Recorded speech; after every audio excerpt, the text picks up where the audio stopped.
pense que c'est ça qui me questionne. Comment je peux vivre du rejet et en même temps de l'amour inconditionnel? Ah, en fait, l'amour inconditionnel, c'est ta nature véritable d'être. Tu es source d'amour, pur, infini, inconditionnel. C'est ce que tu es profondément. Maintenant, et tout le monde aussi, en tant qu'être, nous sommes cela. Mais l'être s'exprime à travers une forme Léa qui a des idées, des conditionnements, des mémoires et tout ça. Et parmi tes mémoires à toi, il y a des mémoires de rejet. Chez d'autres, ça va être plus d'abandon, de séparation, d'injustice. Chacun, on a tous notre top 3 de blessures. Il n'y en a pas juste une, mais il y en a quelques-unes. Et c'est parce que ton humanité cohabite avec ta divinité.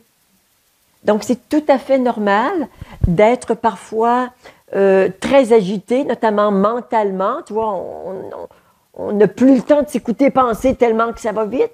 Et en même temps, parfois, tu peux avoir un espace de paix et de silence.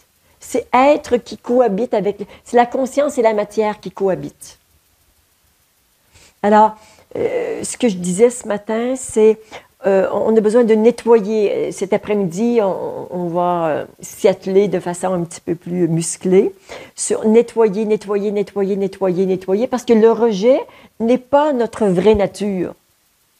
Alors, quand le rejet sera parti, l'expression ou l'amour inconditionnel pourra s'exprimer beaucoup plus librement à travers toi.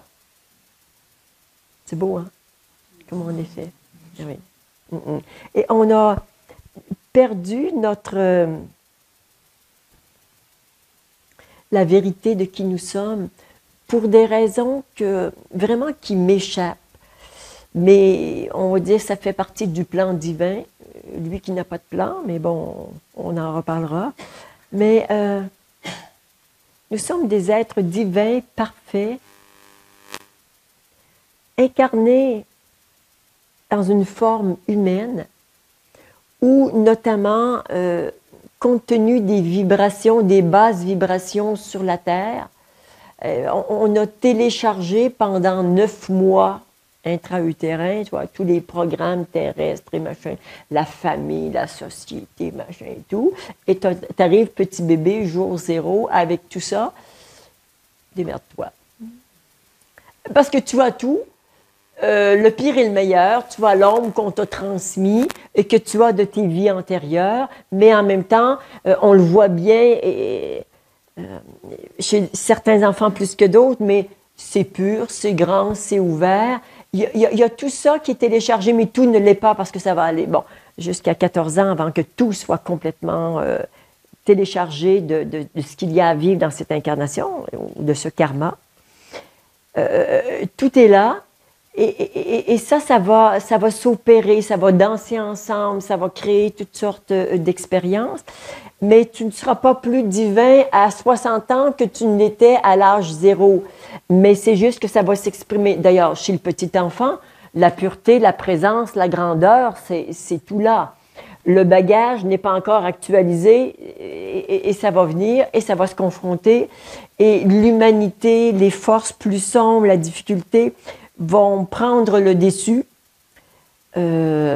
Pour certains, il y aura un retour à la maison, à cette pureté de la naissance de l'enfant. Et d'autres vont vivre cette incarnation avec un certain chemin à faire, mais qui ne va pas les amener jusqu'à la terre promise. Ils vont marcher quelques pas en direction de qui ils sont.